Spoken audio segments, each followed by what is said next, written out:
Hey guys, today I'm gonna teach you how to make a bootable USB pen drive of Windows. If you like my video, please subscribe my channel and hit the bell icon.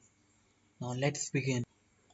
First of all, go to this site and click on this link which is given in the description below.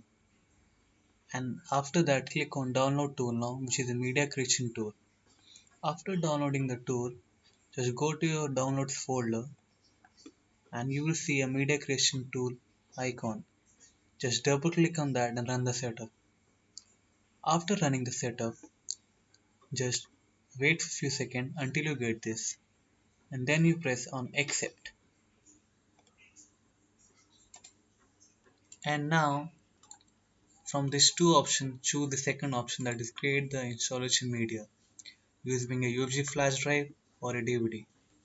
Click on next and it will show you the edition of Windows, the architecture of the Windows and the language also.